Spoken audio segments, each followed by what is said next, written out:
मौलाना मुजीबुर रहमान जा बयान ॿुधण जे लाइ मौलाना साहब जो यूट्यूब चैनल ज़रूर सब्सक्राइब कंदा। साईं केतिरे किलोमीटर ते सफ़री नमाज़ पढ़ी सघूं था, वज़ाहत कयो थोरी। हाणे सफ़री नमाज़ जेकी आहे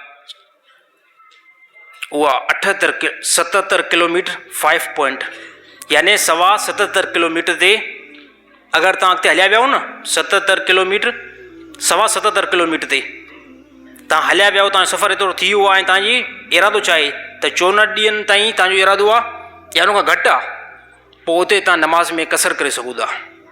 यानी 4 रकातियूं आहिनि, पोइ हुन जॻह ते तव्हां 2 रकातियूं पढ़ंदव। ऐं जेकॾहिं सुनतुनि जो अगरि टाइम मिली थो वञे त पढ़ो, अगरि जेके न आहियो मशगूल तमामु घणा त पोइ सुनतुनि खे जेकॾहिं छॾियो त छॾे सघो था। त घणनि ते 77 किलोमीटर 77 किलोमीटर यानी 77 5 पॉइंट यानी अधु किलोमीटर ॿियो बि 77 किलोमीटर सां एतिरो जेकॾहिं अगरि तव्हां काॾे हेठि हलिया वञो पोइ सफ़रु थींदो।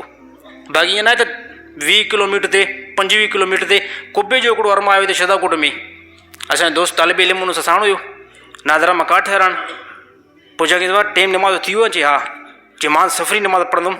असांजे मदरसे जो तालिब इल्मु उहो होशियारु हुयो, हुन चयो त हुन सम्झो त को आयो आहे अलाए कराची खां आयो आहे, चई चाचा किथां आयो आहे, चइबो कुबे खां आयो आहे, चइबो कुबो 20 किलोमीटर आहे, कुबो 20 किलोमीटर 22 किलोमीटर हिते सफ़रु न, सफ़रु थींदो 77.5 किलोमीटर खां हेठि हली चुका आहियो या 77.5 किलोमीटर ताईं तव्हां परे विया हो, पोइ जेकी आहे सफ़री नमाज़ थींदी।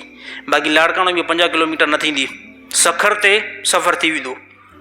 सखर आहे न इहो तक़रीबन 78 किलोमीटर खां ज़्यादा आहे, हिते जेकी तव्हां सफ़री नमाज़ पढ़ी सघो था।